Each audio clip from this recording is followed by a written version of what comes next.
नमस्कार दोस्तों, electrical technician channel में आपका स्वागत है। दोस्तों, आज से हम एक वीडियो का नया सीरीज स्टार्ट करेंगे। इस सीरीज में हम सीखेंगे कि किस प्रकार से हम किसी भी इलेक्ट्रिकल कंपोनेंट का वायरिंग किस प्रकार से करते हैं, यानी कि किसी भी सर्किट में हम किस प्रकार से कोई भी इलेक्ट्रिकल कंपोनेंट का कनेक्शन करेंगे, उसी बारे में सीखेंगे। ठीक है दोस्तों, मेरे पिछले कुछ वीडियो में मैंने नोटिस किया था कि आप कमेंट करके पूछते हैं कि सर इस सर्किट में हम किस प्रकार से लिमिट स्विच का कनेक्शन करेंगे, फोटो सेल का कनेक्शन करेंगे, टाइमर का कनेक्शन करेंगे। ठीक है, इसी प्रकार से बहुत सारे कमेंट आते हैं, सर इस सर्किट में इसका कनेक्शन करके बताइए। ठीक है, तो दोस्तों ये जो हमारे इलेक्ट्रिकल कंपोनेंट होते हैं उसका हम कनेक्शन किस प्रकार से कोई भी सर्किट में करेंगे, उसी का जो कॉन्सेप्ट है उसको मैं क्लियर कराऊंगा। ठीक है, तो इस वीडियो को आप जरूर लास्ट तक देखिएगा। ठीक है, चलिए स्टार्ट करते हैं। देखिए दोस्तों, यहाँ पे आपको पुश बटन का पिक्चर दिखाया गया है। ठीक है, ये जो हमारा पुश बटन होती है इसके पीछे में एक एलिमेंट लगाया गया है। ठीक है दोस्तों, ये जो हमारा एलिमेंट होता है, यदि इसमें एनो एलिमेंट इस्तेमाल किया गया है तो वो हमारा एनो पुश बटन हो जाएगा, और यदि एनसी एलिमेंट यूज किया गया है तो वो हमारा एनसी पुश बटन हो जाएगा। ठीक है दोस्तों, अब जो हमारा एनो पुश बटन होता है उसको हम स्टार्ट के लिए यूज करते हैं, और जो हमारा एनसी पुश बटन होता है उसको हम स्टॉप के लिए यूज करते हैं। ठीक है दोस्तों, अब देखिए दोस्तों, जो हमारा पुश बटन होती है उसका सिंबल कुछ इस प्रकार से होता है। हमारा एनो पुश बटन का सिंबल इस प्रकार से होता है, और एनसी पुश बटन का सिंबल कुछ इस प्रकार से होता है। आप यहाँ पे देख सकते हो दोस्तों, हमारा जो एनो पुश बटन होती है वो आपस में कनेक्ट नहीं रहता है। ठीक है, यहाँ पे ओपन है। ठीक है दोस्तों, और जो एनसी पुश बटन होती है वो आपस में कनेक्ट होता है। चलिए, इसका कॉन्सेप्ट किस प्रकार से होता है और कैसे कनेक्शन करते हैं उसके बारे में सीख लेते हैं। ठीक है दोस्तों, यदि कोई व्यक्ति आपको एक बल्ब देता है, ठीक है, और ये कहता है कि आपको इस बल्ब को एक पुश बटन के द्वारा कंट्रोल करना है, तो यहाँ पे आप सीधे ही पुश बटन को लेके डायरेक्ट कनेक्शन नहीं कर दोगे। ठीक है, आपको उस बंदे से यानी कि उस भाई से पूछना है कि भाई मेरे इस बल्ब को किस लॉजिक पे ऑपरेट करना है। यहाँ पे आपका जो बल्ब है वो हमेशा चालू रहना चाहिए या फिर ऑफ रहना चाहिए। ठीक है, ये क्वेश्चन आपको पूछना पड़ेगा, क्योंकि आपको मालूम है कि पुश बटन दो प्रकार के आते हैं। ठीक है, एक एनो पुश बटन और एक एनसी पुश बटन। ठीक है, आपको इन्हीं दो पुश बटन में से एक पुश बटन का उपयोग करके इस बल्ब का कनेक्शन करना है। ठीक है, तो वहां पे आप ये क्वेश्चन पूछोगे कि आपको इस बल्ब को किस लॉजिक पे कंट्रोल करना है। ठीक है दोस्तों, यदि वो व्यक्ति आपसे ये कहता है कि ये जो बल्ब है वो हमेशा ऑफ रहना चाहिए, ठीक है, और वो व्यक्ति जब पुश बटन को प्रेस करे तो बल्ब ऑन होना चाहिए। ठीक है, तो इस कंडीशन में आपको क्या करना है कि यहाँ पर एनो पुश बटन का उपयोग करना है। ठीक है,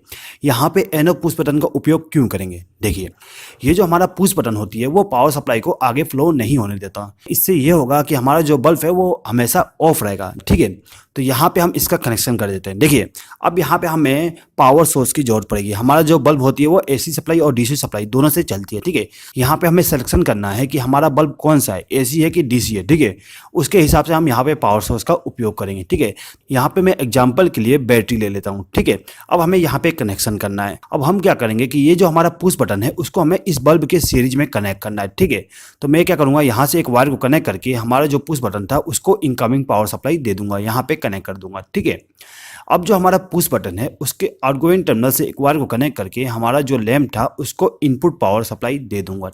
अब जो बल्ब का न्यूट्रल टर्मिनल होता है उसमें मैं क्या करूंगा, एक वायर को कनेक्ट करके सीधे ही न्यूट्रल टर्मिनल के साथ कनेक्ट कर दूंगा। तो यहाँ पे हमारा जो बल्ब था उसका कनेक्शन कंप्लीट हो गया। ठीक है, यहाँ पे उस व्यक्ति ने ये बोला था कि हमारा जो बल्ब था वो हमेशा ऑफ रहना चाहिए। ठीक है, यहाँ पे आप देख सकते हो कि हमारा बल्ब ऑफ है। अब यदि मैं इस पुश बटन को प्रेस करता हूँ तो क्या होगा, हमारा जो बल्ब है वो ऑन हो गया। ठीक है, कब तक ऑन रहेगा, जब तक मैं इस पुश बटन को प्रेस करके रखता हूं। जैसे इसको रिलीज करूंगा हमारा जो बल्ब था वो ऑफ हो जाएगा। तो यहाँ पे उसके लॉजिक के हिसाब से हमने पुश बटन का उपयोग कर लिया। अब यदि वही व्यक्ति आपसे ये कहता है कि हमारे पास एक और बल्ब है और ये बल्ब हमेशा ऑन रहना चाहिए, ठीक है, और जैसे ही पुश बटन को प्रेस करे तो ये बल्ब ऑफ हो जाए, तो इसके लिए आप कनेक्शन करिए। तो इसका कनेक्शन कैसे करेंगे? देखिए, यहाँ पे वो व्यक्ति ये बोला है कि आपका जो बल्ब है वो हमेशा ऑन रहना चाहिए, यानी कि हमेशा पावर सप्लाई आगे फ्लो होते रहना चाहिए। तो यहाँ पे पावर सप्लाई को हमेशा आगे फ्लो करवाते रहना है, तो यहाँ पे आप यूज करोगे एनसी पुश बटन। ठीक है, अब एनसी पुश बटन का उपयोग करके इस बल्ब का कनेक्शन करना है। तो सिंपल है, जैसे हमने पहले कनेक्शन किया था सेम टू सेम अभी कनेक्शन कर देंगे।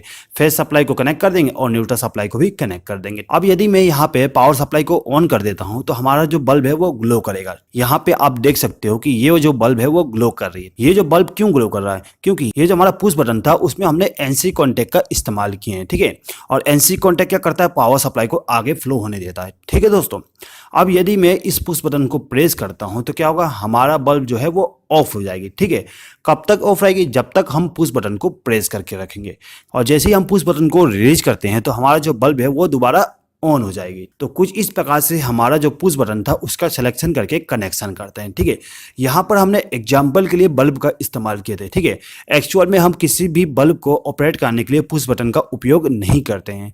यहाँ पे हम उपयोग मोस्टली कॉन्टेक्टर के लिए करते हैं। ठीक है दोस्तों, यदि आप इस वीडियो का पीडीएफ फाइल डाउनलोड करना चाहते हैं तो उसका लिंक मैं डिस्क्रिप्शन में दे दूंगा। आप वहां पे क्लिक करके इस वीडियो का पीडीएफ फाइल डाउनलोड कर सकते हैं। ठीक है दोस्तों, चलिए आगे बढ़ते हैं। अब यदि कोई व्यक्ति आपसे ये कहता है कि आप कॉन्टेक्टर का कनेक्शन पुश बटन के द्वारा करिए, ठीक है, तो आप यहाँ पे भी सेम क्वेश्चन करोगे कि आपका जो कॉन्टेक्टर है वो ऑन रहना चाहिए हमेशा या फिर ऑफ रहना चाहिए। ठीक है, उसके हिसाब से आप पुश बटन का सिलेक्शन करोगे और उसका कनेक्शन करोगे। ठीक है, कनेक्शन भी सेम तरीके से होगा। अब यहाँ पे दोस्तों एक चीज़ हमेशा याद रखिएगा। ठीक है, आपको जो इलेक्ट्रिकल इक्विपमेंट दिया रहा है जिसको आपका कनेक्शन करना है तो उसके बारे में आपको नॉलेज होना चाहिए। यदि आपको उस चीज़ के बारे में नॉलेज नहीं है तो आप यहाँ पे सर्किट डायग्राम को ड्रॉ नहीं कर पाओगे। यहाँ पे उस व्यक्ति ने आपको कॉन्टेक्टर दिया है। ठीक है, तो कॉन्टेक्टर में आपको मालूम होगा कि A1 और A2 टर्मिनल होता है। ठीक है, A2 टर्मिनल पे आपको न्यूट्रल सप्लाई देना पड़ता है और A1 टर्मिनल पे फेज सप्लाई देना पड़ता है। यहाँ पे जो हमारा फेज सप्लाई था उसको हमने पुश बटन के द्वारा कंट्रोल कर लिया और न्यूट्रल सप्लाई को डायरेक्ट कनेक्ट कर दिया। ठीक है, तो दोस्तों इस प्रकार से आप कोई भी लॉजिक का इस्तेमाल करके पुश बटन का कनेक्शन कर सकते हैं। ठीक है, नेक्स्ट चैप्टर में हम क्या टॉपिक लेंगे उसका आप कमेंट बॉक्स में कमेंट करके बताइए। और दोस्तों यदि आपको ये वीडियो पसंद आए तो प्लीज़ इस वीडियो पर लाइक कर दीजिएगा। और दोस्तों यदि आपने अभी तक हमारे चैनल को सब्सक्राइब नहीं किया तो सब्सक्राइब भी कर लीजिएगा। इस वीडियो को देखने के लिए धन्यवाद।